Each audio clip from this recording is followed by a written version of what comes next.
Greetings and welcome to the Office of Successology. This is Success Loops. So we've begun a new year and we're all very excited about it. And a lot of us have made resolutions. And even though we're all well aware how inefficient they actually are, and pretty much by within the first 1, 2, 3 weeks, we're pretty much straight back to square one again. And we back to old habits, doing the same old stagnating loop, or some of us have downward spiral. And there's a small percentage that are actually in an ascending loop. Let's look at what we can do to optimize. Everyone at the moment is saying, make this year your best year ever, and are you ready, and all of that. And let's just check out some truths and some deeper truths behind them. And yes, we're all looking to optimize and making this year to be really favorable, and to what we put into it to optimize the results.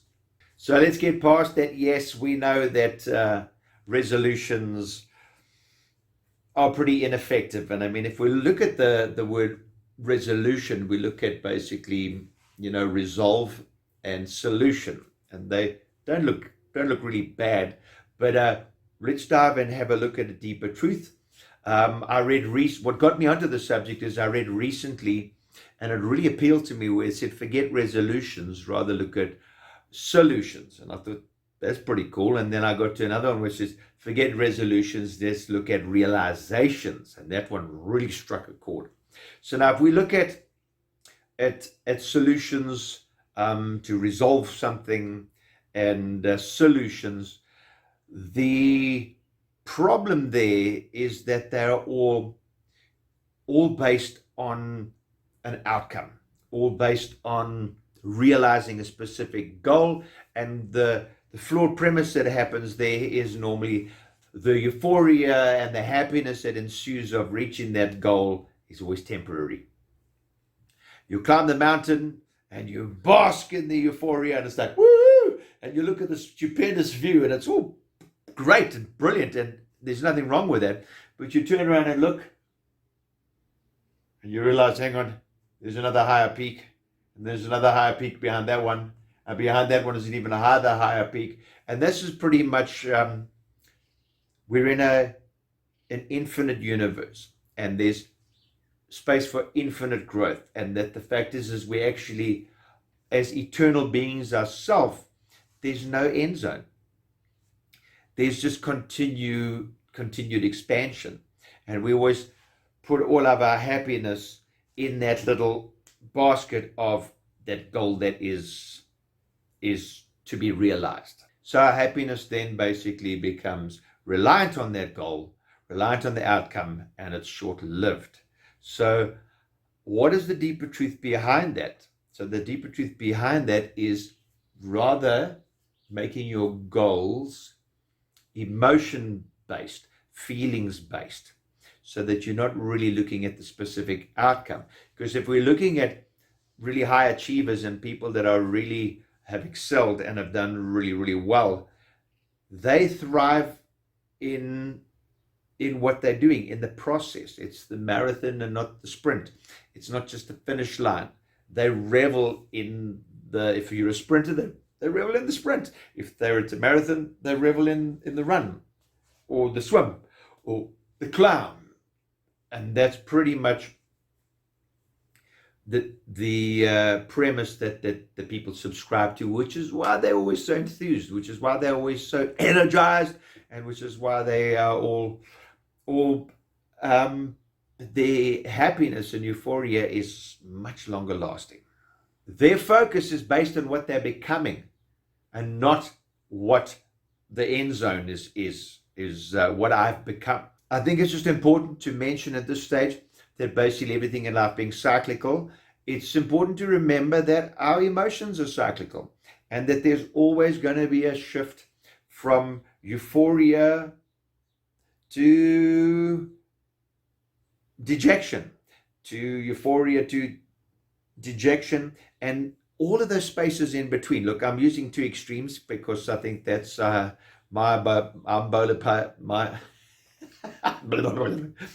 I'm kind of biased towards bipolarism.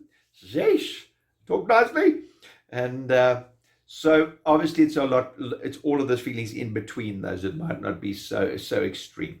Now, I'm also a songwriter and a lyricist. And now if you take the word, looking at New Year's resolutions, you look at the word resolution, and you look it up, it means like resolve, and it means that's like we mentioned, it's very much based on the end, on the goal, on the achievement, on the realization of that.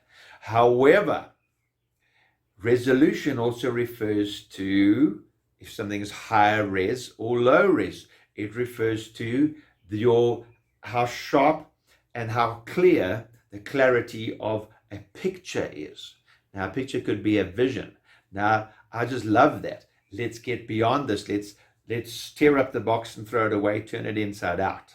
If we're looking at getting beyond the means justifies the ends, the goal premise of any kind of goal or resolution, and we're looking at getting away from that, and we're actually looking at getting towards a feeling-based goal, a feeling-based agenda, then what we're looking at is creating an intention. And we've often heard the saying, the power of intention.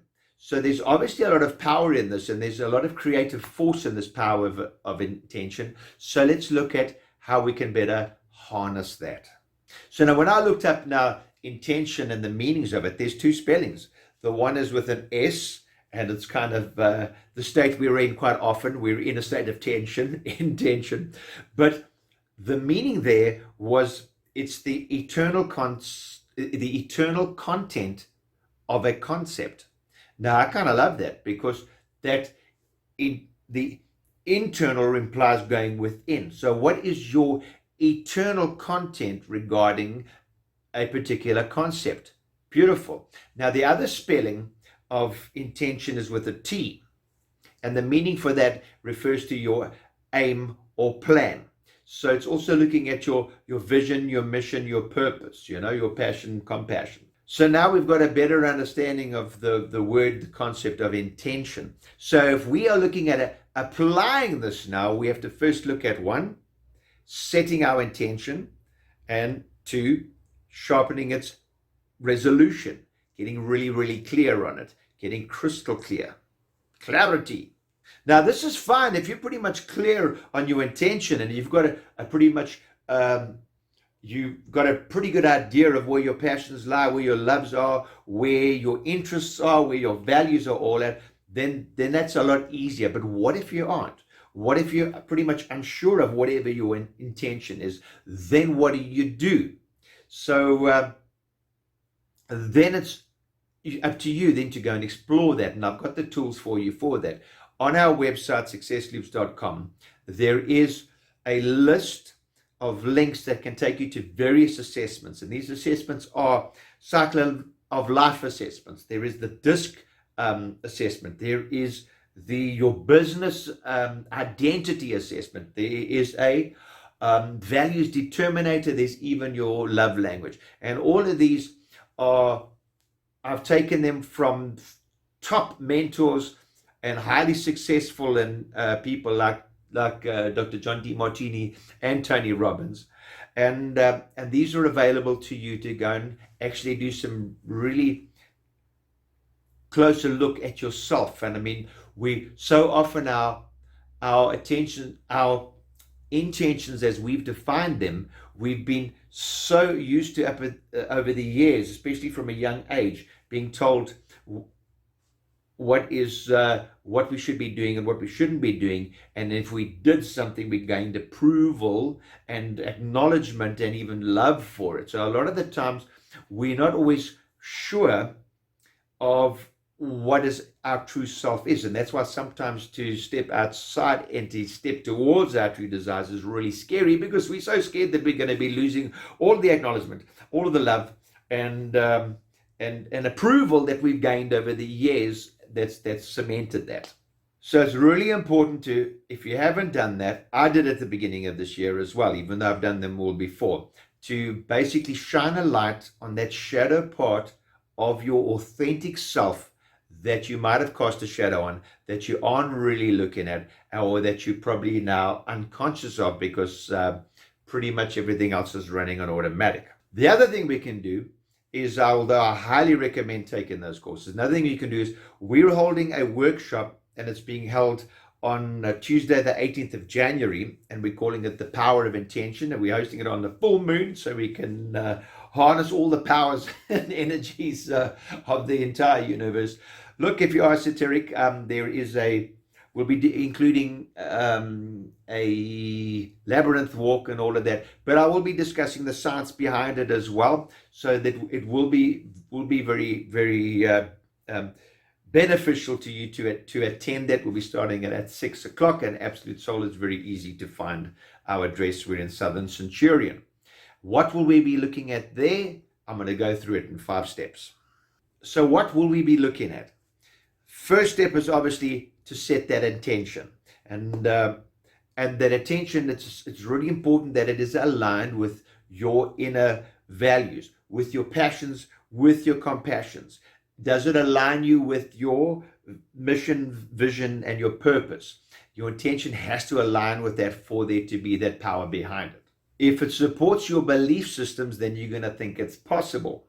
And then if you think it's possible, then you're getting more towards the placebo effect. If you don't think it's believable, then you don't think it's possible, and then you're stepping towards the nocebo effect. And if you don't believe something's possible, no matter how much effort and intention you put into it, it's not really going to happen. Important. Point number 2 is sorting out a high resolution. It's getting crystal clear on what it is that you are wanting to set as your intention. Now, a lot of the reasons why resolutions fail is because we're trying to do everything all at once, and it's just overwhelmed, and there's no way one can keep up. So we recommend that it's either kept to 3 or to 5. There's the saying 5 to thrive or 3 to thrive. And the reason for that is you can give it a lot more focus, because focus here is basically, at the end of the day, a really powerful form. Thoughts become things. It's only focused thoughts that become things. Cool. Point number 3 is writing down and making a record of why you want this, why it is important to you, what emotions are behind this, because we do know that our emotions are energy in motion, and if you have enough emotion, then you have momentum, and that's very important for creating the power of intention. So why is having this intention so important to you? Why is the reason for the intention being set up? What is the end goal, the meaning for you, and why is that so important to you? What does it mean to you? You've got to get really to the nitty-gritty there, to the powerful emotions behind it. Point 4. Now we know it's all about building momentum and creating focus in a particular direction, which is your intention. So you don't want to break any of that momentum. You don't want to slow it down. You don't want to have any opposing thought. So it's important that you don't look at how it's going to happen right now. Don't look at how this is all going to come into, because you're going to overwhelm yourself and you're going to think this cannot happen, and you're going to break down that force of focus that is your intention. Also, don't look at where it's going to occur, where you're going to put it, where it is right now, how you're going to find it.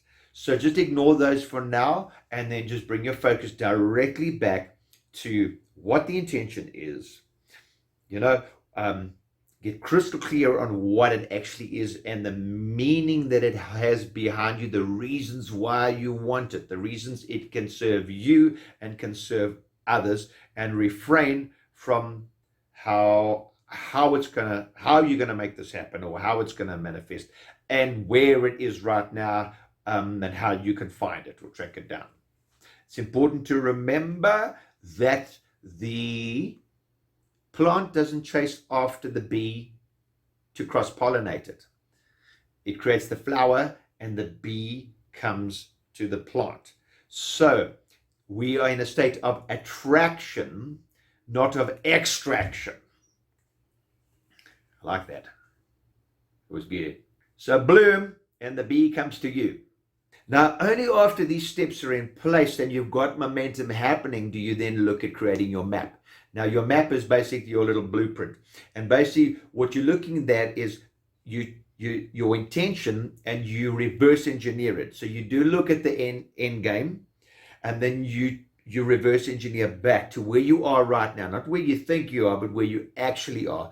And you chunk it down into itsy bitsy little digestible chunks. And then with each chunk, that what you're going to be looking at is then taking the small step towards that. Now, it's important that our days get filled with not distractions, but their actions. Because if you're not taking actions that align with your values, your passions and compassions, that are going to step you towards getting the most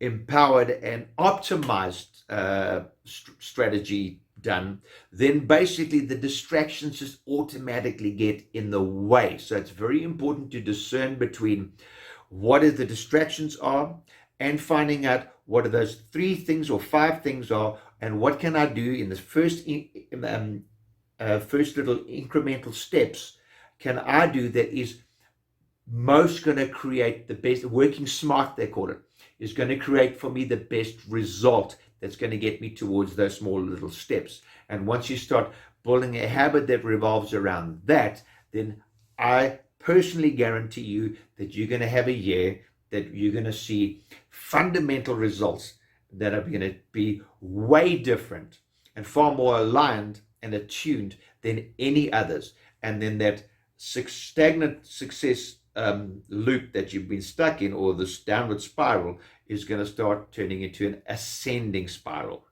And that is the success loop we all want to be in.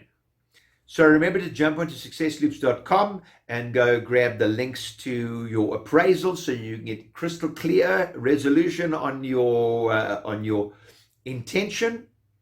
And second of all, come and join us at the event. The event is taking place at 6 o'clock on Tuesday, the 18th of June. It's at Absolute Soul, and it's going to be a lot of fun. There's no cost at all.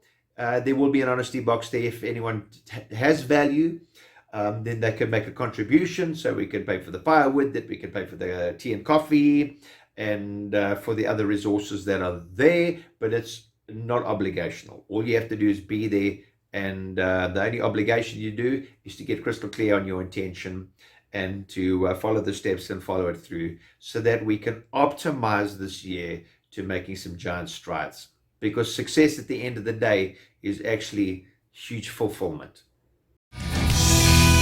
The Big Cigar.